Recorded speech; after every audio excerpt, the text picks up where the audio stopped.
Thank you for coming to the library tonight. My name is Jerry Carboni, I'm the library director. So I'm very pleased this evening to have Erik here. We had a little email exchange, as these things go, when I find interesting people to speak at the library. And he's a teacher at Northfield Mount Hermon. He is, I think, probably the expert on the Door Rebellion. Hey, can I make that claim? Of course.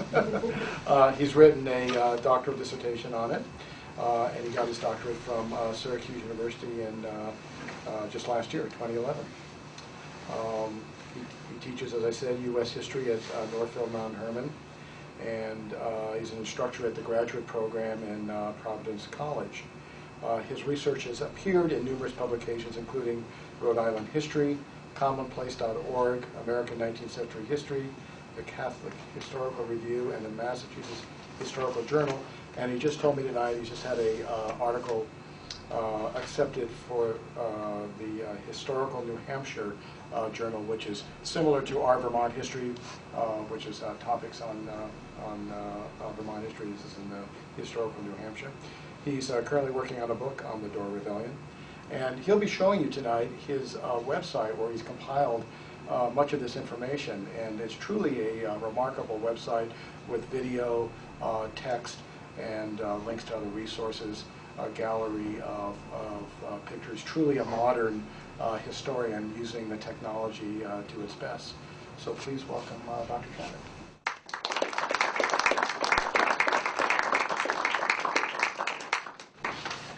Well, thank you, Jerry, for that kind introduction.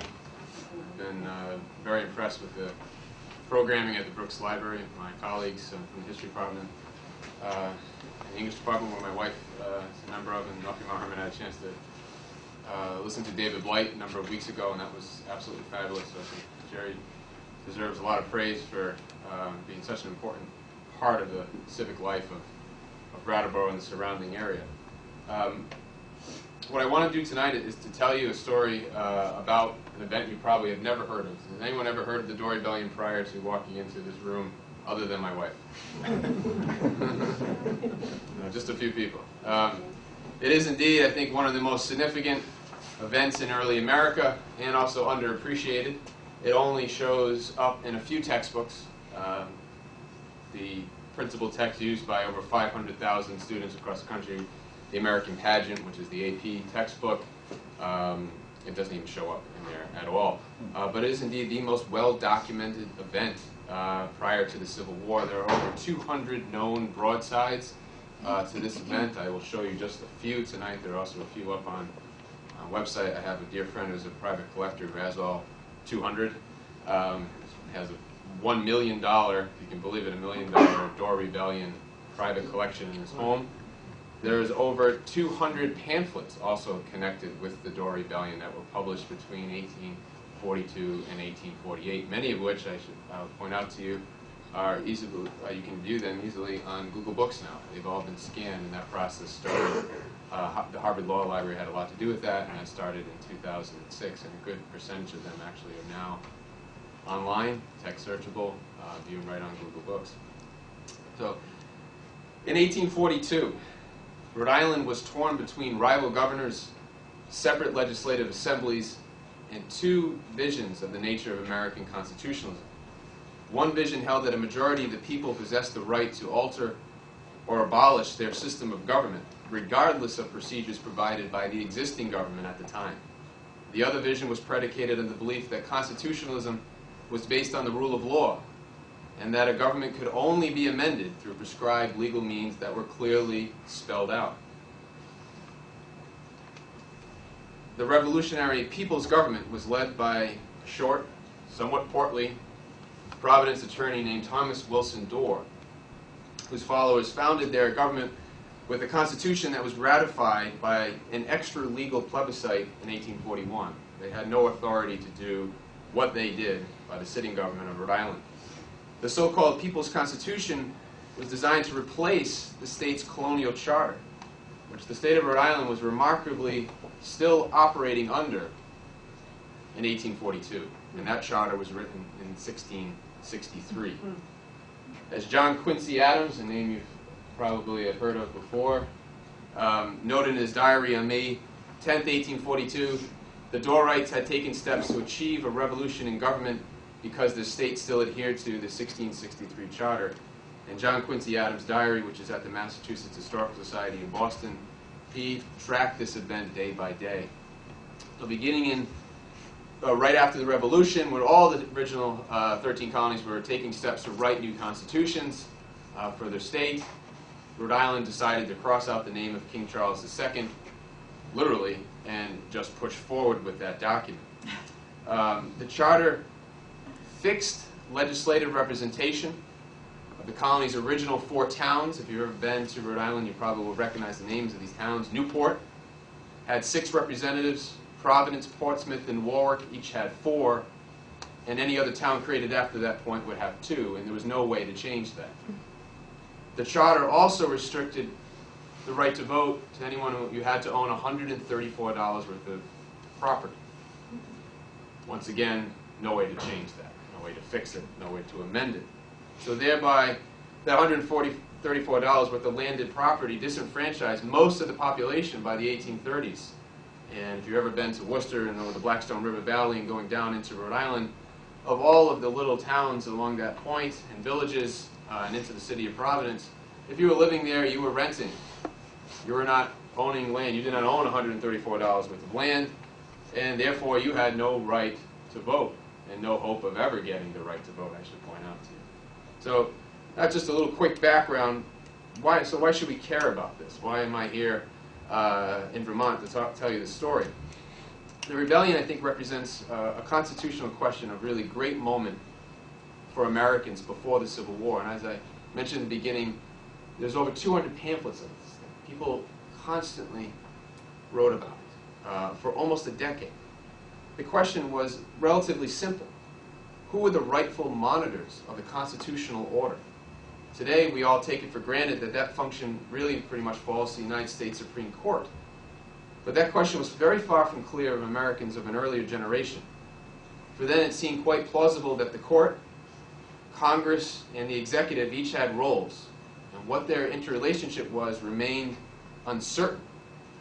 And of course, I think even more outside of our modern view, but clearly compelling to people living in early America, was the possibility of a role for the people, however one conceived them, as a check on unconstitutional actions of government. What you see, I think, in the voluminous record that's produced about the Dorr Rebellion is in many ways a replay, a redo of the American Revolution in 1842. Dorr always labeled his opponents as Tories. And you can clearly see if you read pamphlets during the American Revolution and look at the language that is used, and it's actually what I'm covering with my students now at Northview Mount Herman, you see the same language used again, decades later. It's an image of Dorr's father. And I'm going to describe to you, I'm going to just give you a little background about Thomas Wilson Dorr. Dorr was born into one of the wealthiest old stock Yankee families you could possibly imagine in Providence in 1805. I think it makes his meteoric rise to the lower class champion that he became very much in 1842, and he was a champion of the lower class during the rebellion, all the more remarkable. His family was the second richest family in the state of Rhode Island. His father had made a fortune in maritime trade and then later into banking and insurance. He actually was a pioneer in insurance, and he did insure, I should point out, Southern. He worked for a lot of Southerners, insuring their very peculiar forms of property that they were walking around. His grandfather, Dorr's grandfather, that is, Ebenezer Dorr, was a Boston leather dresser and a dear friend of Paul Revere. He always liked to point that out to people making his connections back to the Revolution. In the late 18th century, Ebenezer opened trading relations with Chinese merchants, exchanging furs for tea, silk, and china. In 1799, he sent his son Sullivan, Dorr's father, over to work in China for a number of years. And he brought back with him potteries, plates, beautiful hand fans, and all of this actually is still owned by one man who owns the Dorr house, which I'll show you a picture of in a second.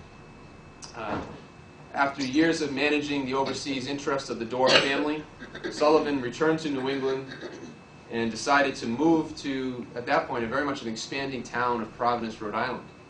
In 1803, he married Lydia Allen, who could trace her ancestry all the way back to Roger Williams. And this, I will tell you, this hangs in the Dorr Mansion. There's a few people in the world now to actually see this because it's very hard to get into the house, but that is Dorr's mother, Lydia. That's never been published. That image has never been published in any book. In 1809, they constructed a beautiful home on Benefit Street in Providence, right near Brown University, overlooking the city. So the home is still standing, though the color of the home has changed. It's now yellow. It was the original burial site of Rhode Island's founder, Roger Williams. And the remaining Dorr children were all born in this lavish mansion and lived there their whole lives. After attending the Providence Latin Grammar School, Sullivan sent his son to Phillips Exeter Academy, southeastern New Hampshire. Exeter, some of you may know, was incorporated in 1781 by a very wealthy merchant named John Phillips, whose nephew, Samuel Phillips, founded Andover Academy in 1780. Exeter, which was one of the wealthiest secondary schools in the United States well until after the Civil War, opened its first doors to students in 1783. Since dormitories were not built in Exeter until 1855, Dorr and his younger brother Alan, who also went there, lived with local members of the community. Keep that in the back of your mind. I'm going to come back to that point about no dorms at Exeter and having to live with people. When Dorr was on the run later, he had to rely on people that he knew from his younger years to protect him. This is an image of the schoolhouse at Exeter. This is actually right from the time Dorr was a student there. That is the curriculum. It was divided into a course for what they call preparation for college, which Dorr was in. He would go on to Harvard, which I'll tell you about in a second. And the other was an English department curriculum, and students who were involved in that did not go on to college. After that, his younger brother Alan, there's no record of Alan attending any college. This is actually Dorr's notebook. It's a geometry notebook. If you want later, I'll put this up there. It's pretty interesting to take a closer look at the numbers, but that is his actual notebook, which has survived. We do have a member of the Northfield Mount Herman math department, the chair of the math department here, so he might be able to help you decipher that. And this is a ledger book with Dorr's signature right at the very bottom of attendance. After graduating from Exeter, Dorr entered Harvard, along with many of his Exeter classmates. Harvard, the class that Dorr was in, included 25 other students from Exeter, so it was pretty much a feeder right into Harvard.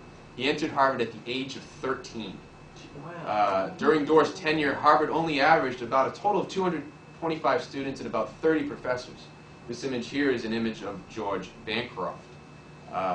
The fact that 13 and 14-year-olds gained admittance to the college, I think, demonstrates that the requirements were not too strenuous.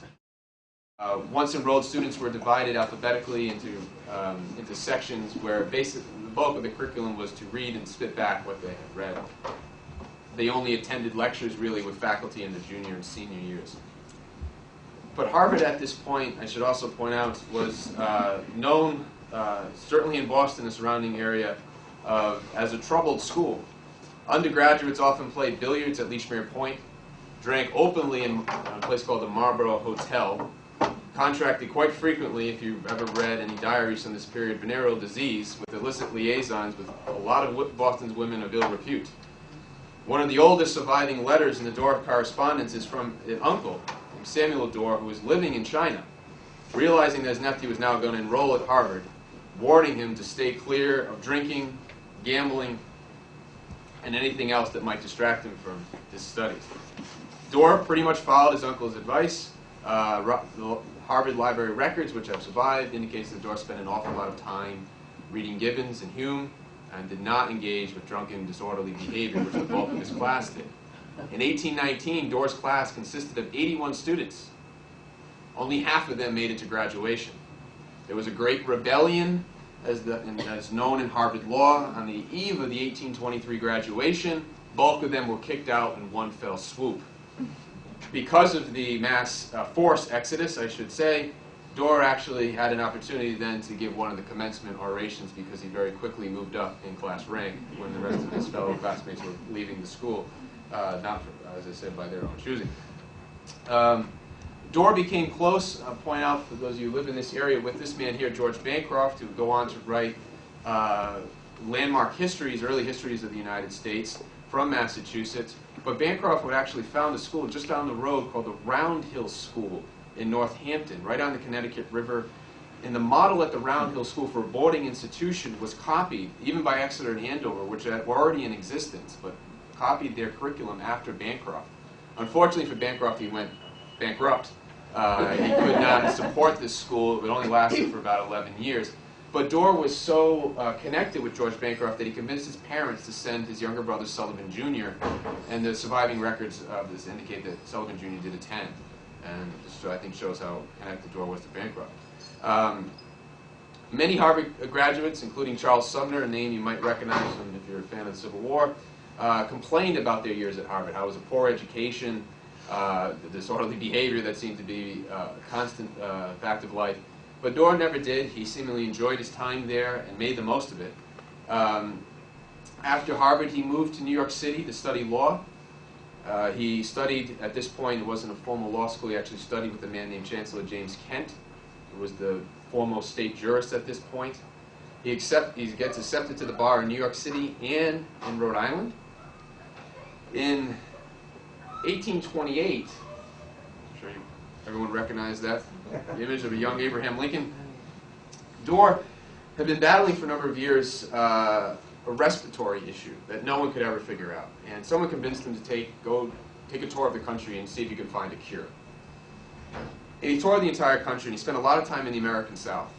And in March of 1829, Dorr was in New Orleans, where it is very likely that he walked the streets of that metropolis with a young prairie lawyer named Abraham Lincoln, who I know now from Eric Foner's new prize-winning book on Abraham Lincoln was there at the exact same time. But I think what's even more important, regardless of the fact whether they met or not on the streets of New Orleans, both men, were extremely influential in their thinking about American slavery because it exposed them to the horrors of chattel slavery in the Deep South. You could not have taken a trip at that point and gone down the Ohio or Mississippi River without having a clear visual of cotton and sugar plantations that dotted those rivers. If Dorr probably would have spent time in Cincinnati, he also would have been exposed to fugitive slaves who used Cincinnati as a stepping stone to get off. And if you're interested in that, I just read a great book called Bound for Canaan that actually talks a lot about Vermont, its impact in the Underground Railroad. So I think Dorr's journey to New Orleans in the later part of the 1820s was very influential in his thought process about slavery. After his southern tour, he goes to New York City. He follows very closely in the 1830s all the revolutions that are affecting European politics at this point. He also, though, gets trained in criminal law. When he does go back to Rhode Island finally in 1833, he gets involved in a sensational abortion trial, if you can believe it or not. A man named David Gibbs impregnated a woman named Sally Burdick. He then hired another woman named Frances Leach to perform an abortion. Unfortunately for Miss Burdick, Frances Leach killed her.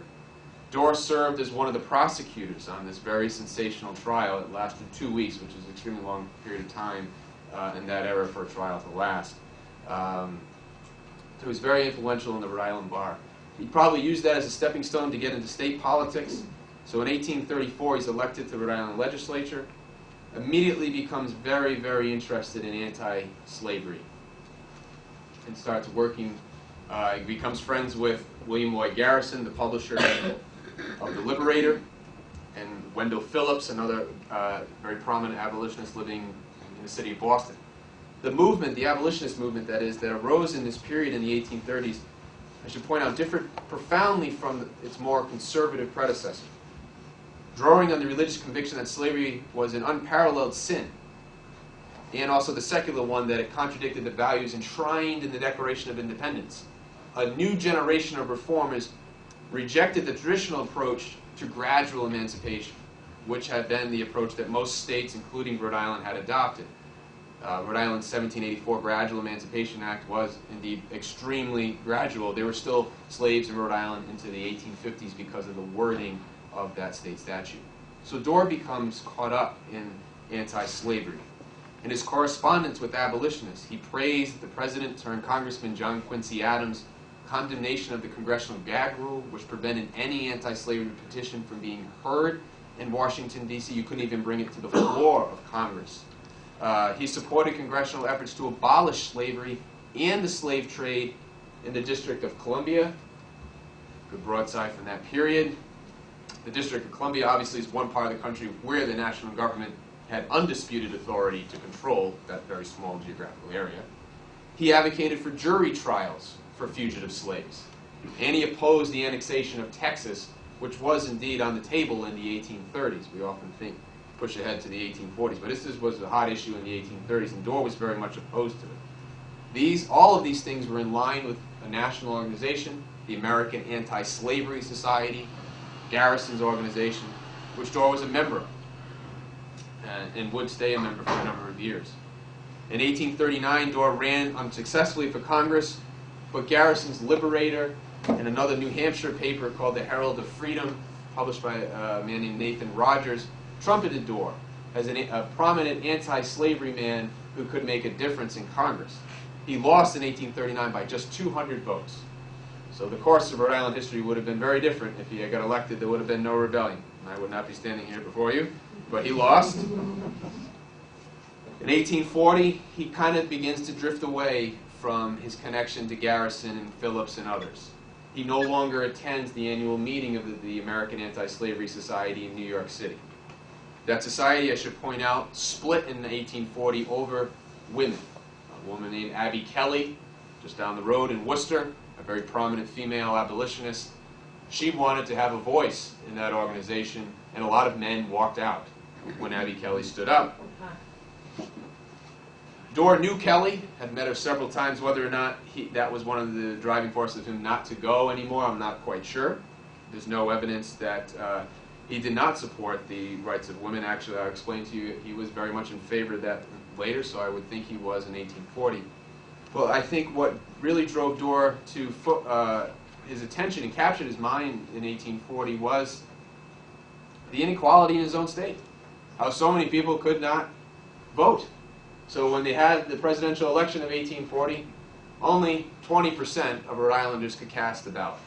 So Dorr, I think, dedicated himself at that point to changing that. And he gets connected with something called the Rhode Island Suffrage Association. If you belong to this association, you went to a rally, they give you a ribbon. I am for a constitution and equal rights. This is owned by a friend of mine, Russell D. Simone, that private collector. I won't even tell you what he paid for that little thing. A lot. This is another ribbon worn at a suffrage party rally. I am an American citizen. And women were very active, I should point out, in these rallies. The people are the sovereign power. We will have our rights. Another ribbon from that period. And this is a broadside in Providence. How many of you have been to Providence recently? If you drive down 95, you know it's a gigantic mall that's kind of in the way. Okay, the Providence Cove, and they had this huge rally around the Cove. So you can just see how many people were involved in this. I mean, they didn't have the right to vote. They wanted to change the system. Rhode Island conservatives didn't want to change the system because to do so would threaten their power structure. So they wanted to hold on to it, and they would indeed try to hold on to it with the nail, not wanting to give this up. But Dorr managed to generate a lot of support for a movement to change this Constitution. Dorr and his supporters maintained that Rhode Island denied the right to vote to more than, as I said, way more than half of its adult white male population, and therefore its government was not Republican. What Dorr said, as a good lawyer that he was, he made an interesting constitutional argument. There's a clause in the Constitution, and you can read in Article 4, Section 4. It's called the Guarantee Clause. It guarantees to every state a Republican form of government. It does not specify exactly how that's supposed to play out, but that's exactly what Article 4, Section 4 says. And Dorr said, therefore, Rhode Island was a violation of this, and we're going to handle it our own way to make sure we're living up to the federal Constitution. What Dorr fully understood was that abolitionists also used Article 4, Section 4. They like to always point out that southern state governments were very far from Republican because half of their population was enslaved. this use of Article 4, Section 4, and the anti-slavery connections to it drove a lot of the politics I'll describe to you in a few minutes against Dorr. Being an abolitionist a lot of times in the 1830s and 40s was not a good label to have tacked on to you. And it actually helped to drive down Dorr's reform efforts. In October of 1841, the Rhode Island Suffrage Party, led by Dorr, organized a People's Convention. No sanction whatsoever to do this by the sitting Rhode Island General Assembly. They drafted a new constitution for the state, which was largely written by Thomas Wilson Dorr, and they went out and sent it out to the people to be ratified. In late December of 1841, over a 3-day period, you could come out and vote for what they called the People's Constitution. At the same time they're doing this, I think the people in the General Assembly of Rhode Island saw the writing on the wall, and so they had a problem now. They got a man named Thomas Wilson Dorr. His last name is Dorr, one of the most prominent names to have in Rhode Island, leading this effort. He's articulate, smart, he's intelligent, he's also wealthy. His father's well-connected. There's a lot of people who are getting behind him, as you saw from the image of the suffrage ball there, with all the people lined up on the Providence Cove. Maybe we have to do something. So at the same time the People's Convention is sitting, the General Assembly finally calls their own convention. So you have two conventions going on at the exact same time. Dorr actually was a delegate, if you can believe it, to both. So this is, unbelievable. At one point in time, you have two conventions going in the same state. One the Dorr believes is legal and perfectly legal, that is his own convention, and his opposition is saying, no, what you're doing is illegal, and we're the only real convention that's going on. There's a significant divide, significant arguments here. Dorr literally was taking Jefferson's Declaration. When Jefferson said the right to alter and abolish is right in the Declaration, Dorr was taking that as far as you could go with it. Okay. Two conventions, as I said. The General Assembly's convention, actually, there's a lot of arguments going on, and they do not produce a document. It's kind of like our present-day Congress. They couldn't get anything done. So they don't have a document coming out. But Dorr gets it done. There is a constitution that comes out of the People's Convention. And as I said, that's sent out to be ratified. In the process of doing that, 14,000 people come out and vote for the People's Constitution. And Dorr said, and he was right, it's an overwhelming number at that point. There you go. That's the new Constitution for the state of Rhode Island. That's an overwhelming number. Only 51 opposed it.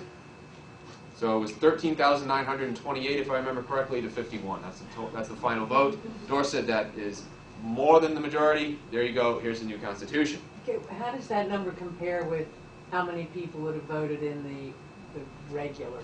If you compare it to the number of people who cast a ballot in the presidential election of 1840, it's double. Show you a quick map. I know it's a little bit crude, but the breakdown of votes. But you can see on the map that the southern areas of the state, which are typically the most conservative areas of the state of Rhode Island, opposed the People's Constitution. The farther north you went, where the mill villages were located and the people were working along the Blackstone River Valley, those are the people supporting this document.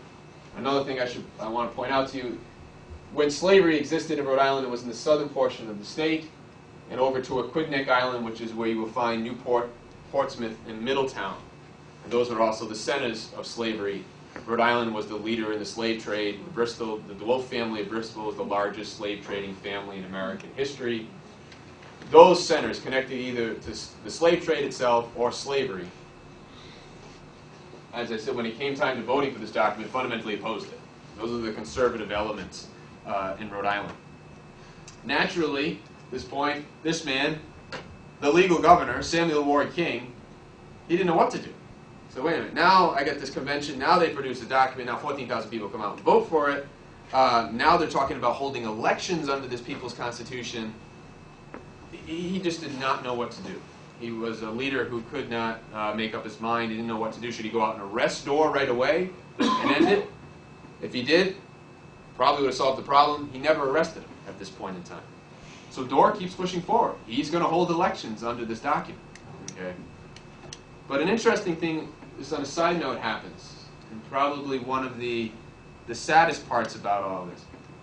Dorr, as I said, was an abolitionist, a very prominent anti-slavery man. He fought very hard in the People's Convention for the right to vote for blacks. Rhode Island blacks have been legally disenfranchised since 1822, and that was not uncommon. Most states in the North, actually, in the 1820s, did disenfranchise blacks. Prior to that, who had the right to vote. In the 1820s, many states, including Rhode Island, New York, Connecticut, took away that right. Dorr wanted to give it back. He realized it would be hypocrisy. If he's talking about the rights of the people, if he then went a step further and defined those rights for white people only. And he fought tooth and nail to get this done. So this is where I think you see a significant difference from the American Revolutionary period, where he's talking, using the same rhetoric of the Revolution. But he's also a man that grew up in the anti-slavery era of the 1830s. And this is a significant change. This is what he was fighting for. In a sense, he was very unusual. You're not going to find too many white politicians in the 1830s advocating this strongly for black suffrage, which he did, but unfortunately he lost out in the People's Convention. And they struck out, and they put a white-only clause in that document. Well, it ticked off William Lloyd Garrison, this woman here, Abby Kelly from Worcester. Her homestead is now a museum. Stephen Foster, her future husband from New Hampshire. Kind of a crazy abolitionist named Parker Pillsbury from New Hampshire. And a name you probably recognize that image? Frederick Douglass. Very good. This was Frederick Douglass's coming out party. No one knows it. This was Douglass's first major speaking engagement in the United States. He was an escaped slave, as you might well know, from Maryland. He went to New York. From there he went to New York. From New York to Newport. He realized Newport was not a good place to stay. From there he went to New Bedford. Educated, started to speak in the summer of 1841, gave some lectures out in Nantucket. Small groups, though. People realized this man had talent. He certainly obviously had a heck of a story to tell you of his escape from slavery and the horrors of chattel slavery. Well, he gets hired. Garrison says, this is the guy we got to send. So Garrison now used Rhode Island, this state that had all of this great discussion about who are the people. What rights do the people have? What can the people do? And when the People's Convention decided to make all of that for whites only, abolitionists descended upon this state. Abby Kelly almost had herself killed twice, once in Newport and once in Providence. Their conventions, when she went down there, was in January, and she complained twice of having ice thrown on her head. It was lucky to escape. One, actually, she complained that she did get hit. She wrote a letter to her future husband, Stephen Foster, but she was okay. And they had 6 anti-slavery conventions. And this is all covered in newspapers of the time. This was the largest event for abolitionists in the 1840s to go out and to protest. This was so real to them, because here was an opportunity. He was one of their own, Thomas Dorr. And it failed, and they wanted to make a point about this. Unfortunately for them, Dorr was unable to get the rest of the People's Convention to go back and revisit that white-only clause, and it stayed there. But as I said, it's significant because Douglass got involved. Let me just read to you what Douglass had to say. He wrote many, as you might know, he wrote 3 different kind of autobiographies or memoirs over his years that were published. The first one was 1845, end of his life. One came out called The Life and Times of Frederick Douglass. And he actually reflected on the writing of the People's Constitution and how all the arguments which the Dorr men, he said, quote, could urge against a property qualification for suffrage were equally cogent against the color qualification. Douglass said, this People's Constitution was especially framed to enlarge the basis of representation so far as white people of the state were concerned, to abolish an odious property qualification, and to find the right of suffrage to the white male citizens only.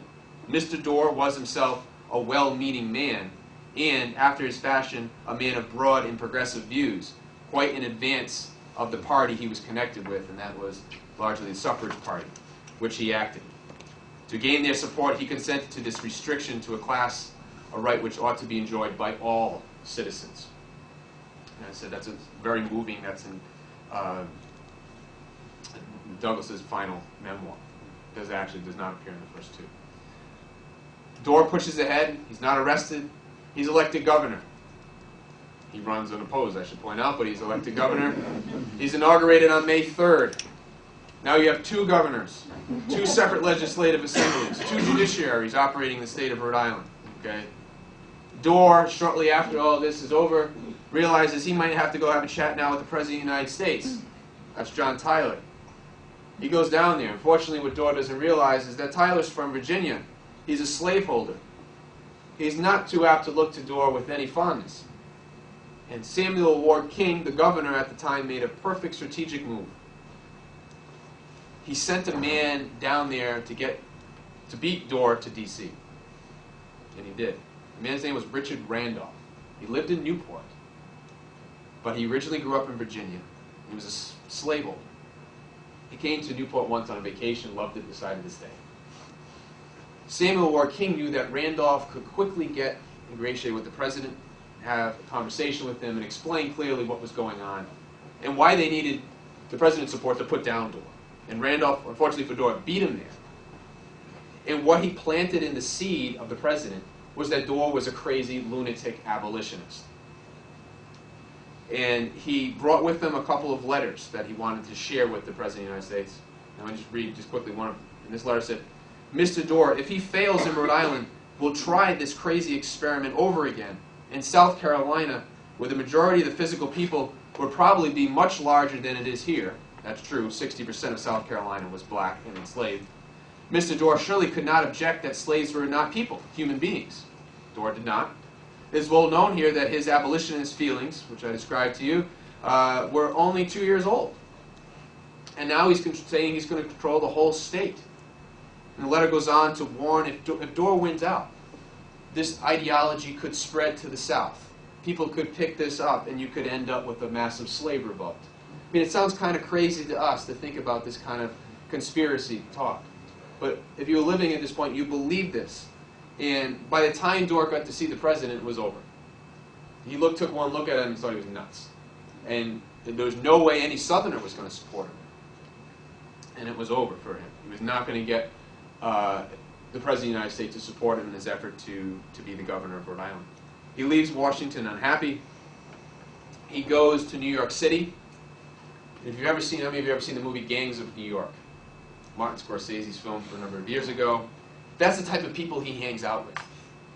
So this is the Bowerly Lane district. This is the poorest of the poor. This is a tough working class area. And here's a guy who grew up in a lavish lifestyle on the east side of Providence, extremely rich, lived off allowance most of his life from his father, is now hanging out with these people. And they give him support, and he believes it.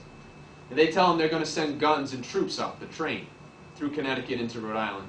He believes it. He decides to go back to Providence, thinking he's going to get all this support from these crazy lunatics in New York City to come up and help him. They actually give him a sword, which they say is an image of there, which is, they claimed it was used by Andrew Jackson in the Seminole Wars against the Indians. I should point out to you how he was portrayed in the Whig press, the opposition press. That's very fat-looking doors, and Napoleon hanging up a butter knife. So you can see the opposition imagery at this point. But he comes back to Providence, comes up with a harebrained scheme. He steals 2 cannons from the east side in an armory. As his men go up there, they take these cannons, they drag them through the streets of Providence. Any of you ever have a bite to eat over on the Federal Hill area with all the Italian restaurants are, the good restaurants in Providence? Well, that's where these cannons end up. Dorr sets up headquarters on Federal Hill, which is the Italian section now. Used to be all Irish, now it's Italian. It's a good strategic point. You point the cannons right down the hill at the center of the city. And the house actually that Dorr used for this is still there. You ever go to the Blue Grotto restaurant? It's right next door. Drags these cannons over. He then decides that if I'm going to win this, I got to go for the arsenal. If I blow up the arsenal, then the charter authorities can't get the weapons. I'll be fully in control, and this whole thing will be over. His men drag the cannons away from Federal Hill up to another hill, looking right at the arsenal. They set him up. Now a lot of his friends are getting cold feet. Say, are you really going to set these things off? Are we getting to this point? We've had a nice war of words going on for a couple of years. Now you're talking about killing people. Who was in the arsenal? His father, his brother, his uncle, 2 uncles, I'm sorry. His brother-in-law, which he probably would have been happy if he was killed. But, his brother-in-law was married to his beautiful sister, Anne. Actually, all his sisters, ironically, were married to men who were fundamentally opposed to their brother. That would have made for a very interesting Thanksgiving dinner. They were all married to men who were involved in trying to catch their brother. He drags the cannons. They aim them at the arsenal. This is the only, well, this actually gives you a sense of how they frame the issue in Providence. A horrible plot to drench the state of Rhode Island with blood of its inhabitants. And this was printed on May 16th, just the day Dorr came back from New York City. By the night of the 17th, he's now ready to go to the arsenal. Broadsides go up all across the city telling people to look out, go to the arsenal and take arms. Samuel Ward King is the governor. That was issued at 6 p.m. on May 17th. Later that night, Dorr is going to try to attack this building. That's the arsenal. He drags the cannons there. You mean Yep. the governor is The legal governor is calling yeah. out people to That's correct. Samuel Ward King, take up arms? the governor of the state of Rhode Island. Huh. I should also point out, Dorr signed his own name like that too. The governor of the state of Rhode Island. Dorr wrote to the governor of Massachusetts at this point, New Hampshire, Vermont, Maine, and always signed it, Thomas Wilson Dorr, governor of the state of Rhode Island. Okay, but here's the governor under the charter. Okay, he's telling people, get to the arsenal now. This is 6 o'clock at night. Bells are ringing all across the city. I've read and I talk in my book that's going to come out next year on a lot of the diaries. I mean, people actually kept wonderful diaries. And if you were alive at this point in Providence, you thought you were going to die. You thought Dorr was going to light this city on fire and he was going to blow it up. And I mean, now it kind of looks like somewhat of a comic opera to us. But if you were alive at that point, you know, you really thought there was going to be blood was going to be spilled this time. So that's a sketch of the arsenal. All of his family's inside here, pretty much. Many of his devout followers get cold feet, and they start to flee into the night. They're like, we're going to get arrested. This is nuts. We got to get out of here. A heavy fog sets in about midnight, and then people who are in the arsenal complain that they can't see a thing now in their letters and their diaries. They don't know what's going on. They're afraid that Dorr might storm the building, and they won't even see him coming. When Dorr and his men try to light the cannons, they forgot to cover them. They can't light them. They don't go off. They try multiple times. Unsuccessful. And now all his men, that's it. Like, we're out of here. You know, now we got no weapons. These things aren't going off. We're going to get arrested. So everyone flees. Everyone just runs for their lives. And this is kind of where the comic opera reputation kind of started. Dorr had no military training to speak of. This was a genteel man that grew up highly educated, did not go to West Point, had probably never held a gun in his life prior to this, or a sword, which is ridiculously kind of holding up there. Run off into the night, okay? Let me just read you a clipping from the New York Herald. Killed 0, wounded 0, missing 481, scared 960, horribly frightened 789, fainted on the battleground 73, women in hysterics 22, temperance pledge broken before the battle 330, governors missing 1. This is, you know, that feeds into the comic opera reputation. Dorr's, but what he tried to do was significant enough that people were writing deeply about this and saying, you know, there's no way this could ever come to violence. You cannot have the people's sovereignty ever go that far.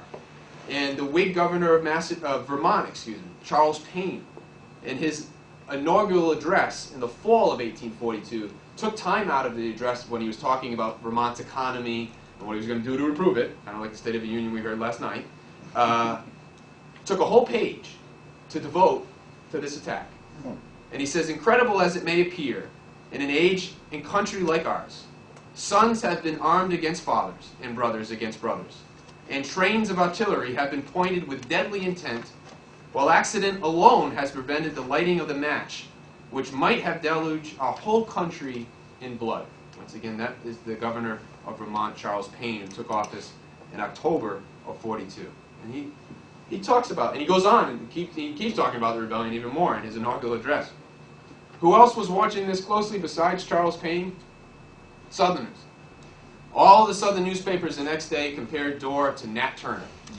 Okay? In 1831, Nat Turner made an attempt to gain access to an arsenal. He would go on, and his rebellion would lead to the death of 50 whites in the American South. Southern newspapers followed this day by day after the arsenal attack. I've been down and did a lot of research in the South looking at these papers, and it just blew my mind that they were covering it this much. Full-blown stories. Definitely worried that this ideology was going to spread and they were going to get a slave revolt on their hands. I think the New York abolitionist, and I should put on, he's white, this man named William Goodell, I think put it best. And he kind of captured the fears that were out there in the South. He said, if the disenfranchised majority of Rhode Island, under Thomas Dore's instruction, could form a constitution without leave of their masters, then the disenfranchised black majority of South Carolina might do the same, and the peculiar institution, which was a nice way to say slavery, would be overthrown. And that was written by a man named William Goodell 2 days after the arsenal attack. He was an abolitionist living in New York City. After his failed attack at the arsenal, Dore escaped the state, went to a place called Bellingham, Mass., which is kind of off 495, and then he made his way back to New York City. It was, at that point, the safest place. That's an image, I should have had this up before. That's Charles Payne, the governor of Vermont. But now there's a $1,000 reward on his head. He goes down to New York City. He's hanging out with the same exact people before who promised him all of these weapons and soldiers who never showed up. But he goes back there because he feels he's safe. He's got a bounty on his head. He needs protection. And as you read the letters from people alive in Rhode Island in May and June wondering if Dore is going to come back, everyone believed that he was. Everyone believed that he was going to come back and try to kill them again. I just uncovered a great diary of a man in Worcester, John Park, who lived right near the where the American Antiquarian Society is over near WPI in Worcester. And his daughter lived in Providence, and she was writing daily letters to her father saying how worried she was that Dore was going to come back, and that they were not out of the woods yet, and that Dore was determined to come back and take the arsenal, take over Providence, and kill anyone who didn't believe it. And she also goes on to talk about how she thought Dore was going to divide, this is the phrase they used, divide the property. This was socialism. They were afraid Dore was going to divide everything equally between people, that not only was he going to give them the right to vote, he was going to take away property from the wealthy and land and just start dishing it out. And that shows up in all of the kind of conservative diaries that have survived, and many of them, and actually many of them were kept by women. Dore comes back, but he decides not to go to Providence. It's too heavily fortified. It's too risky. And he goes to a place, and I apologize for the quality of this image, but a place called Chaput. Anyone ever hear of Chaput in northern Rhode Island?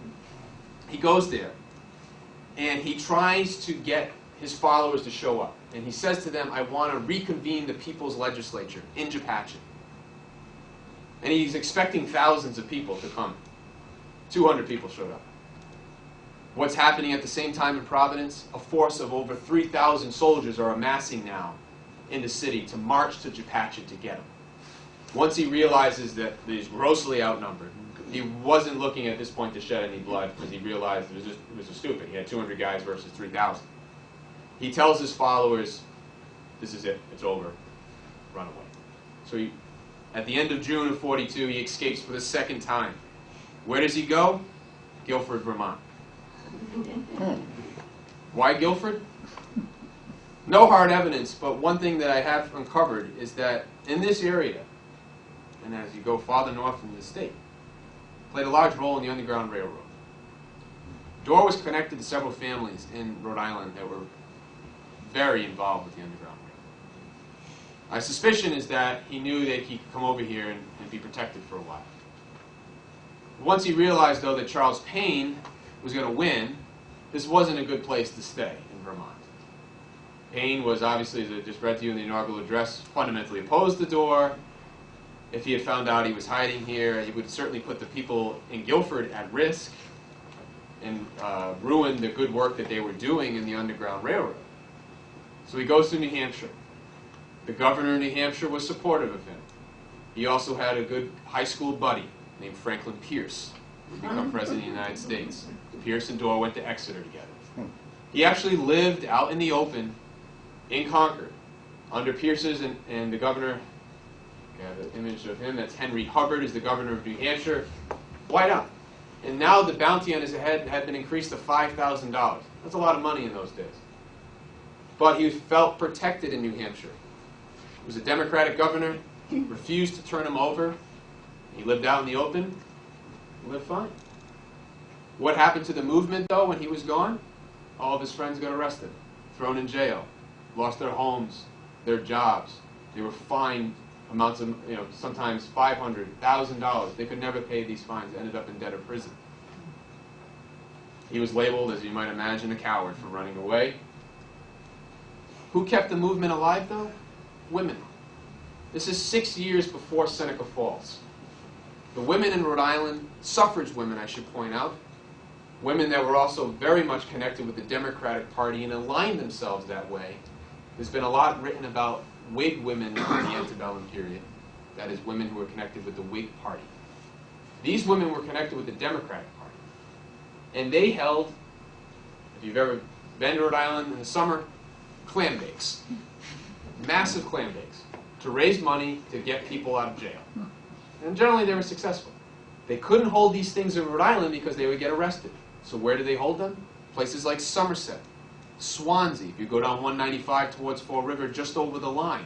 They had to get into Massachusetts. They could not do it in Rhode Island. It was too risky. So they would hold them just over the line.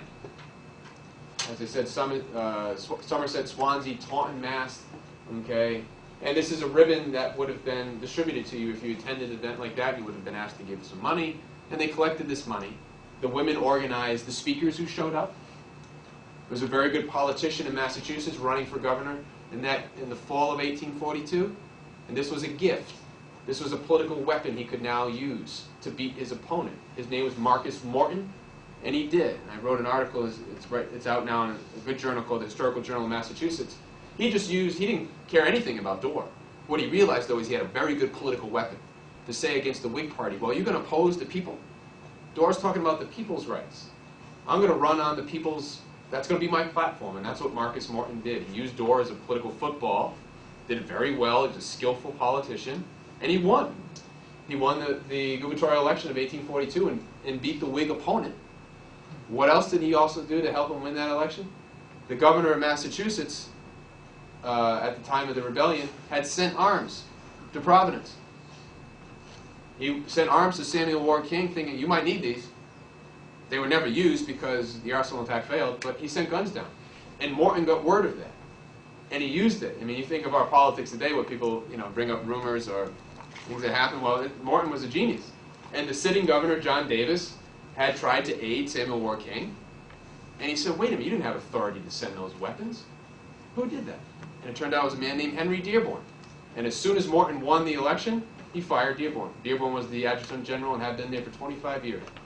He got kicked out, and Dearborn wrote a very nasty memoir later in life because he lost his job because of Thomas Dorr, he believed. And that memoir was actually in New York City, at the New York Public Library. So the rebellion had an effect on politics throughout New England. But Dorr's not done yet. He decides he wants to come back and get tried for treason. He gives himself up on Halloween, October 1843. He just walks into Providence, puts his hands up in the post office. Says, here I am. He could have stayed the rest of his life in Concord and nothing would have happened to him.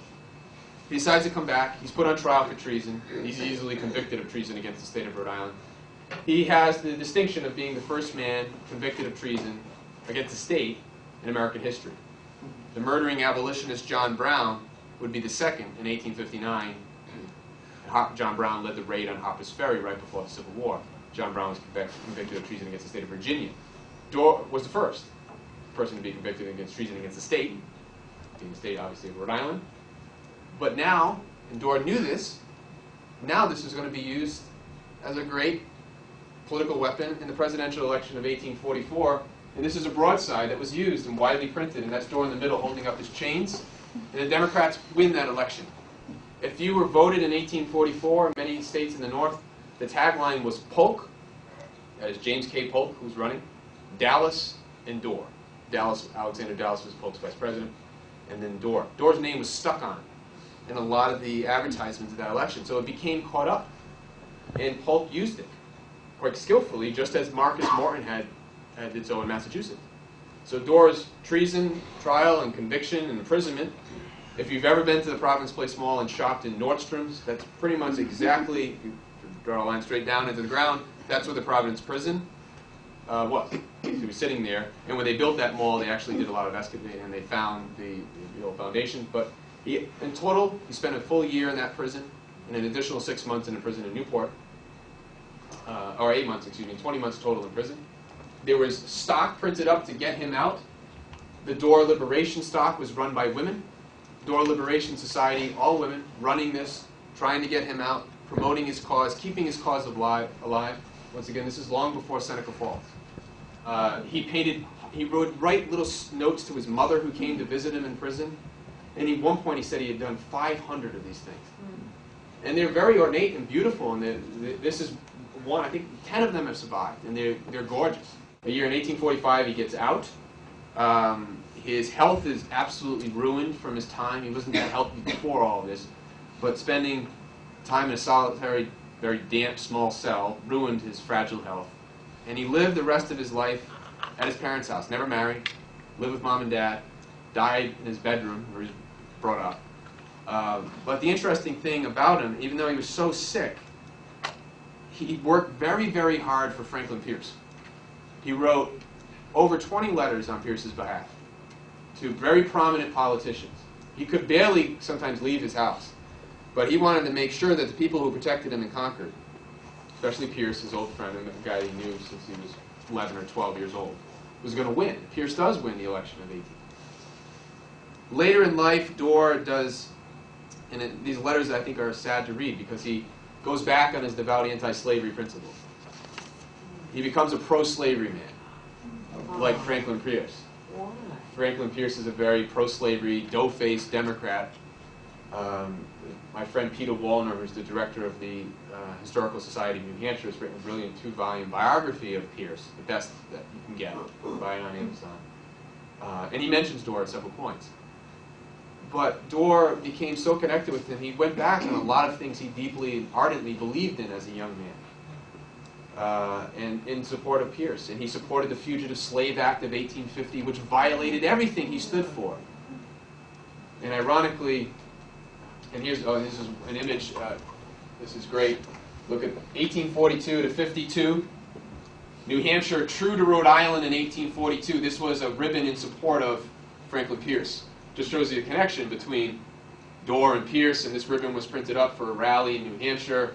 Dorr most likely didn't intend himself, he would have been too sick. But look at the top, the sovereignty of the people.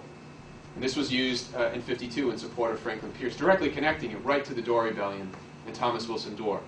And obviously that was the tagline of the Rhode Island Suffrage Party, the sovereignty of the people. So he was, I think, very influential in the flag. Hard to read, but it says Pierce. But he's very influential in writing letters to newspapers and other politicians in support of Franklin Pierce.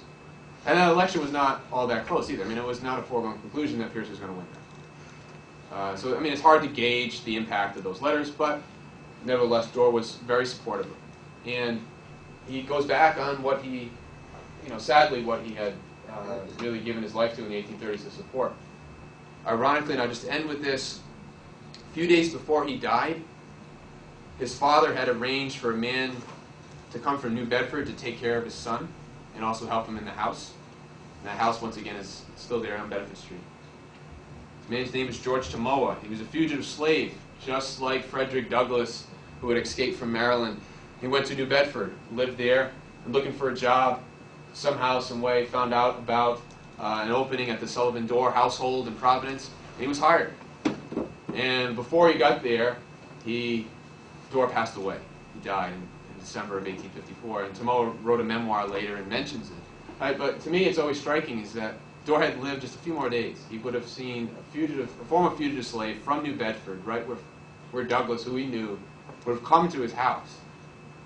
It'd be interesting to think about the conversation they might have had about how Dorr had indeed gone back on a lot of what he had said later in life. But And if he supported the Fugitive Slave Act, he might have even turned him in. We don't know. He might have even turned him in. So that's all I have for you. Hopefully you found it enlightening and the talk in. And I'll just show you quickly the website that now exists at Providence College. This is supported by the digital service team at Providence. So when teachers log on to this site, they will be able to, for example, let me just click on one of these images here.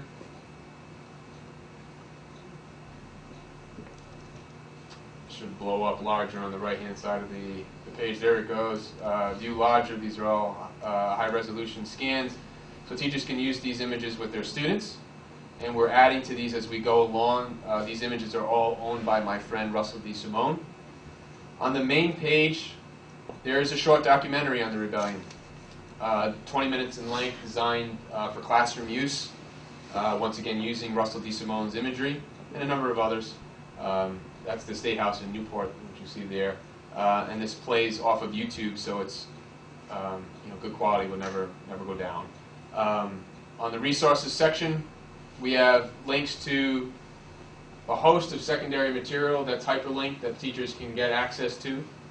And coming in the next couple of weeks is going to be state standard lesson plans that incorporates teachers and says, okay, if you want to begin class with a film, do that, show this image, or have the students read this article for homework the night before, or homework that night. And that's being constructed right now by students at Providence College in the secondary education program, who are going through the program. So we gave them an opportunity to, they're out there right now, student teaching in schools in the city, and they're trying this out, and they're going to write lesson plans, and we're going to give them full credit, and it's going to go on here. This summer, we've just received money for this. The site will be somewhat reconstructed to support this. We're going to do an edition of Doors Letters. It's one of the most well-preserved collection of letters in America. There's 2,500 letters. It took me 6 years to read all this stuff. And that doesn't include, as I said, the pamphlets or the broadsides that are also there. We're going to do a small sampling of letters that will be fully text encoded and searchable through the site. And there's also going to be, because high school kids are going to struggle with 19th century cursive. Most of them can't write cursive now. Won't be able to read 19th century cursive. We're going to transcribe all the letters so it'll be easy for teachers to use. And the letters are going to drift back to Doors. We're going to have a few letters about Doors' time at Exeter as a student, his time at Harvard, describing kind of the rebellious nature that he witnessed. And keep in mind, he was very young when he was at Harvard. He was only 14, 15, 16 years old, seeing all of this play out.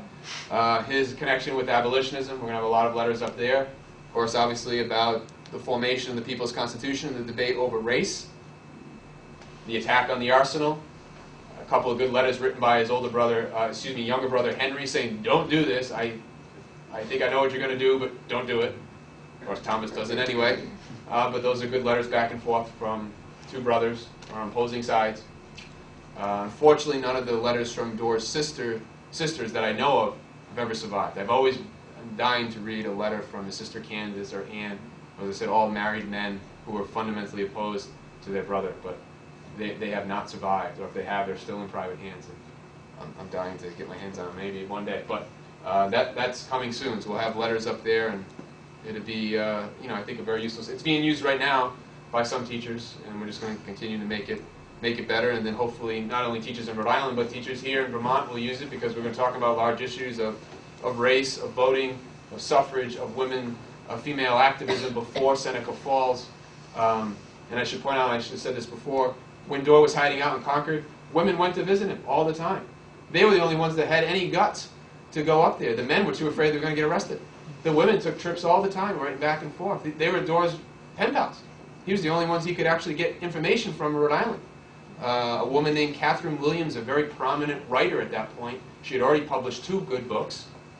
She was very close with Dorr. I had always some suspicions that she maybe loved him, but he never married. But she went numerous trips back and forth from Providence to Concord to see him, to give him letters, to give him money, tell him what was going on, tell him the good work that the women were doing. And as I said, this is before Seneca Falls, and often gets forgotten, the activism of women in Rhode Island. Eric, do you know if he was connected with Clarina Howard Nichols? He was not that I know of. I have never found any evidence of that.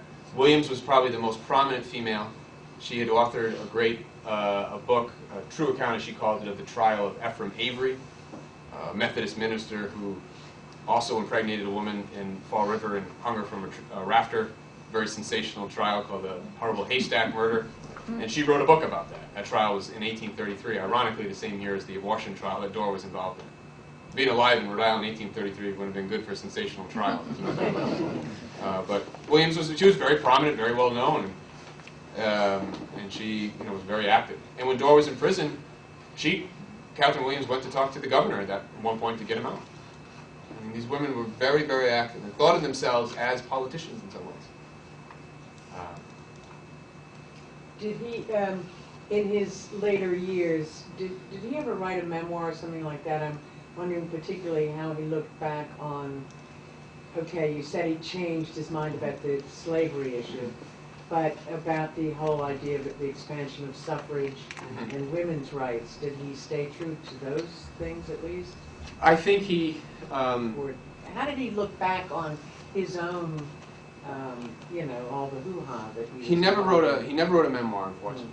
Catherine Williams actually wrote, after he died, she wrote an unpublished 25-page handwritten memoir that she wrote of her knowledge of Dorr's life.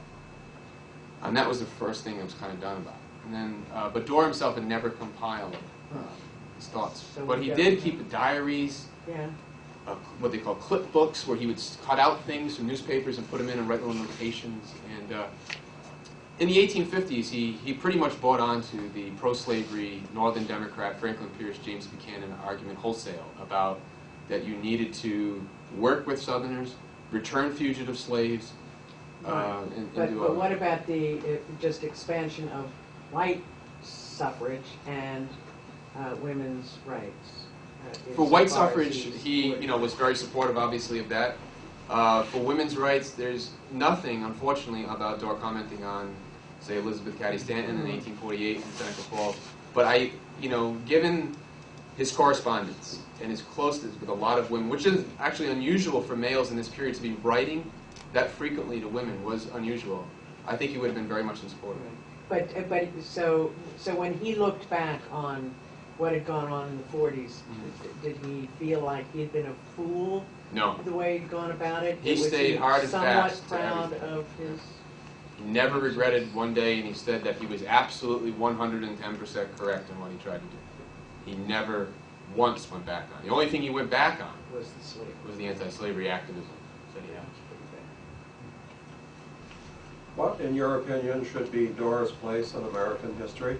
I think he deserves a big one in the 19th century. I think he, in my view, is the most significant reformer in the period not to have a formal biography. Which hopefully, God willing, I'll correct and I'll send you all an email when it's done. But the discussion, if you just take the race issue alone, in Rhode Island in this period, the only state that had a serious discussion about race, about the people's sovereignty and rights of the people and what it meant in the 1840s was in Rhode Island. When Rhode Island finally got around to writing a constitution after this rebellion was over, finally doing it, which they did, and when Dorr was hiding out in exile and had nothing to do with the final document that was produced, and it's still the document Rhode Island operates under today, they were the only state that re-enfranchised blacks in the country. Why did that happen? Well, blacks were so ticked off at Dorr that they did not get in to the Constitutional Convention. They thought of them all that they should be allowed to, the People's Convention. When they were not allowed in and when they were not given the rights to vote, they were so angry, they agreed to pick up arms. And some of the first troops that went to Chaput were blacks. And because of that, the argument went that they should be rewarded for their service. And there was a plebiscite in 1843 which granted them the right to vote. And they were the only state that re-enfranchised blacks. So there's a kind of an ironic outcome of the rebellion that led to black suffrage in a very strange way. But it was the only state to do that. You mentioned a scholar named Foner. Is his book part of that Oxford series on American history? Foner did not write a volume. There's the volume in the Oxford series is Daniel Walker Howe. It's called What Hath God Wrought. And then Sean Willentz wrote a book of equal size. I mean, these things are massive tomes that were called Rise of Democracy. The mainstream history, this is given short shrift to you? Those two books, the Sean Willentz's book, The Rise of American Democracy, and Daniel Walker Howe, have about 3 or 4 pages on the rebellion. Both make significant errors. Sean Willentz, for example, who won the Bancroft Prize for that book, which is the best prize you can get from the American Historical Association, and lucrative, I should point out, has Dorr born in Chaput. It's a significant error. I mean, he was the Dorr name. You know, he was his second richest family in the state. Not born in Chaput, born into wealth, significant wealth and privilege in Providence, Rhode Island. Howe hates Dorr. Daniel, if you read that book, he can't stand Dorr. But neither author talks about Dorr's anti-slavery activism, which played such a large role in his mindset, and also how abolitionists and blacks were thinking about what Dorr was going to do, and why they wanted in, and why they were upset that they weren't allowed in. And that, of course, drove their opposition to Dorr. And none of that is kind of flushed out in those two books. But thankfully, they do mention the rebellion, and they do sell like hotcakes. Every time I'm in Borders or Barnes & Noble, those books are there, and each book has 4 or 5 pages on it. But in terms of a history textbook that students will, the textbook I use at North Mount Herman, I have 2 students here, it's not there. And I will, unfortunately, Hannah and Nick will be bored to death again with this in a few weeks, but it's not in there. It's not in there. And the most prominent book, The American Pageant, which is connected with the AP US History exam, it's not there. What was the impact of the Dorr Rebellion on the government of Rhode Island and the suffrage in Rhode Island? So what happened? The impact was that it finally forced them, they had to write a constitution. I mean, their immediate goal in June of '42 was to put Dorr down. And once he finally fled for the second time and went to Guilford, New Hampshire, then they said, Guilford, Vermont, I'm sorry, and then into New Hampshire, had to write a constitution, which they did. And they had a significant debate, though, over black suffrage in that, so I talk a little bit about my book, about the debate over black suffrage in that convention, which happened in the fall of '42. So you get 3 constitutional conventions in a year in Rhode Island. And as I said, that document that came out in the fall of '42 when Dorr was in exile, so to speak, that's still the document we operate on. So the impression I'm getting is that the legacy is in Rhode Island state history, not national history, and is that why it doesn't get the attention? I think, I mean, it's often been framed that way, but I think, what I'm trying to change, that this is a significant national event. It's talked about in every major newspaper in the country. You're not going to find that, say, for a contemporary event like the New York anti-rent wars, if you've ever heard of that. It's existed at the, it's going on at the same time. There's 15 broadsides for the New York anti-rent war. There's 200 for the Dorr Rebellion. There's 2 pamphlets for the New York anti-rent war. There's 200 for the Dorr Rebellion. And people were writing about this. This was on John Tyler's mind as president. And unfortunately, sometimes it doesn't even get mentioned in biographies. But, I mean, he had to deal with this issue. If there was going to be an outbreak of violence, he was going to have to send troops to suppress an insurrection in Rhode Island. And that was a very real fear. Because if those cannons had gone off, then Tyler would have had to get involved. And so Tyler's, you can get Tyler's papers. I use Tyler's papers. This occupied a lot of his time as president. And, I wanted to end before I didn't want to bore you too much, but there is a Supreme Court case that comes out of all this. Roger Taney gets involved in 1848. There's a court case. And this is long after the rebellion's over. It takes a long time to wind its way through the system. But the Luther v. Borden case in 1848, Supreme Court weighs in. And what Taney actually had to say about Tyler's conduct is useful for a man named Edward Bates, who happened to be Abraham Lincoln's Attorney General. And when Abraham Lincoln wanted to suspend the writ of habeas corpus, and he wanted to get justification and figure out, can I do this or not, Edward Bates actually wrote him a little note about what happened in Rhode Island and the use of force to put down Dorr, and it shows up in there. So I mean, that's a real sidelight there. But in terms of abolitionists, Frederick Douglass, this is it. This is coming out party, first one, major speech. Abby Kelly, a very significant female abolitionist that's still, there's only one good book on Kelly. Well, I shouldn't say good book, there's only one book. She deserves a new book. Her papers are at the Worcester Historical Society and the American Antiquarian Society. Significant figure. Kelly had a wonderful career, and she's actively involved. So many of these major abolitionists are involved in this thing. And Dorr's, it kind of gets lost. Do you have an idea, any idea where in Guilford, Vermont, or how would one, I don't. how would I one don't. research For the that? amount of time is only about 3 or 4 weeks. Yeah.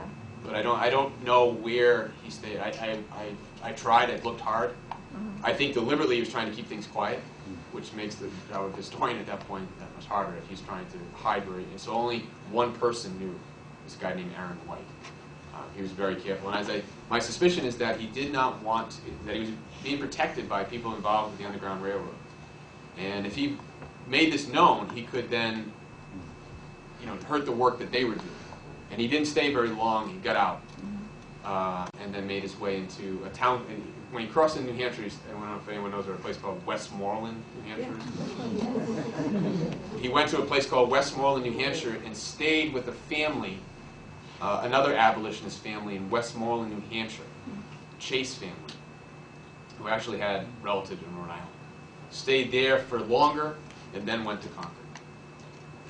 But so he's being protected initially by abolitionists. Yes, what strength or potency did the women that started this anti-slavery act, how much effect did they have as a group of women? You mean the women connected with Dorr? Yes. They were extremely, extremely important, I think, in the history, for Massachusetts political history. All of those suffrage balls that they organized in the summer of 1842 when Dorr was in exile, and the speakers that they invited, and they wanted to see Marcus Morton win that election in 1842, they helped him win. Without those clam bakes in Somerset, Swansea, there's a few near Worcester, Morton, that election was extremely close. It actually went into the House. But for a while, everyone thought John Davis, the Whig candidate, was going to walk away with this thing.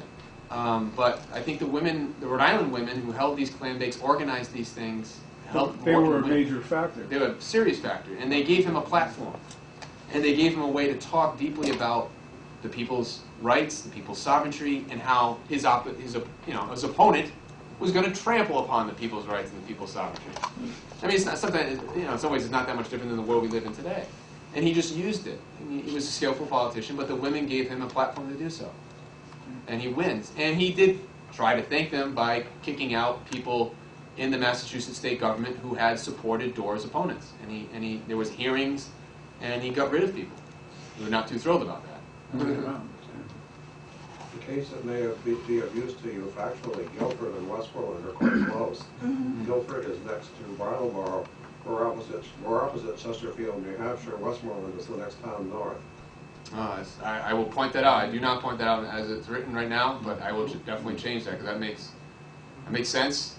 And thank you for that. Let me write down your name before I leave. I will give you. So I went to high school in Rhode Island and college in Rhode Island. We learned about Dorr, but how is he still remembered today in Rhode Island? How is he still a figure in Rhode Island modern history? Unfortunately, the state does a woeful job of teaching its own history, which is very rich. There's been some recent work on curriculum dealing with the slave trade in Rhode Island, some good work that I use with my students, but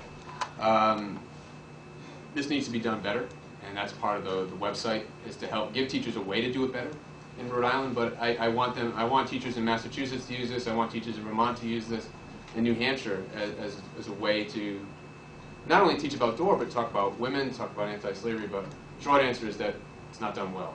State history is, maybe it's no different here in Vermont or in New Hampshire, but it's just not done that well in Rhode Island. I was wondering if it was your interest in this story that influenced you to move to Rhode Island, or if it was the other way around. I grew up there. I grew up in Rhode Island. I caught from my accent. I grew up in Providence. I fell in love with Dorr because my grandfather was kind of a local historian, was fascinated by him, and he photocopied a lot of letters from the Dorr collection. I remember reading them as a little kid, and really, it was kind of stuck in the back of my mind, and I kind of wanted to flush this out. And I knew it was a good story somewhere along the way, but I'm a native. I grew up there.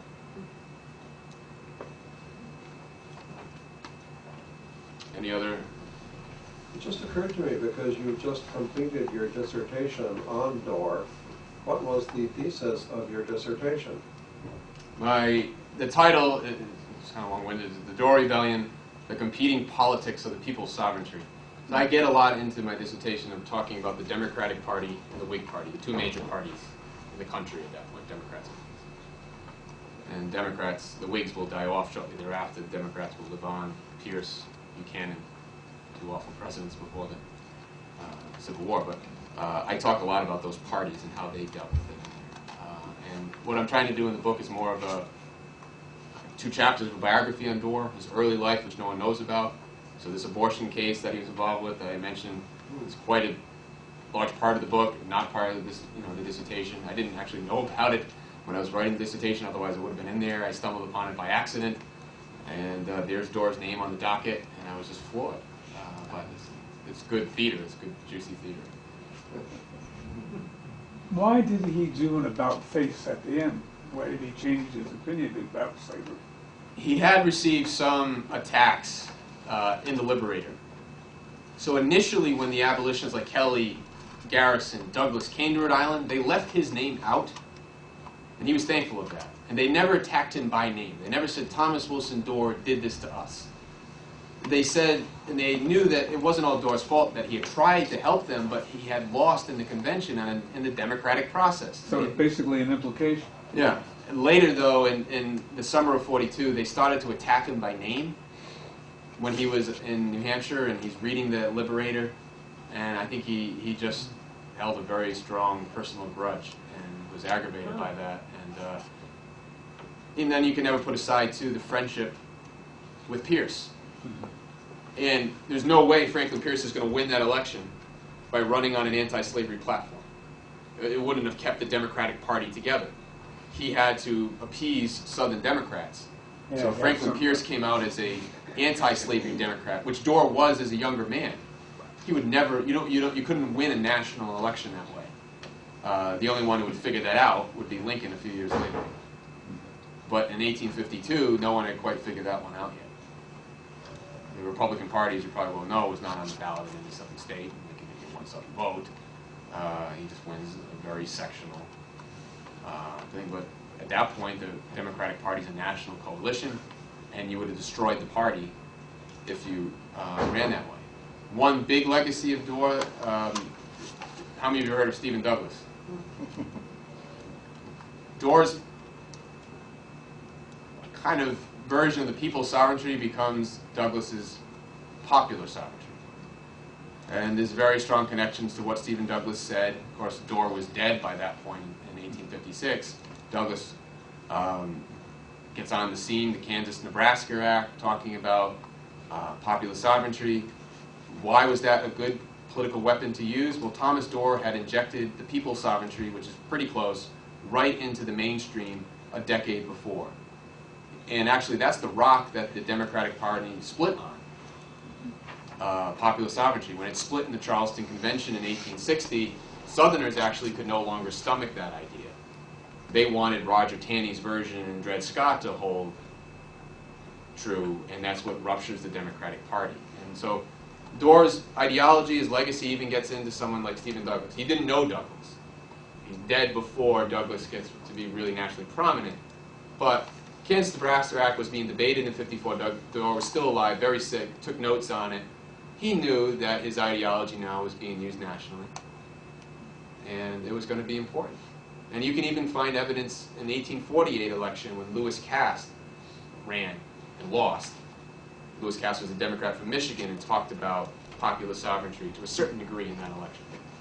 It would grow greater as the 1850s go along. So Dorr's legacy in that sense is very strong.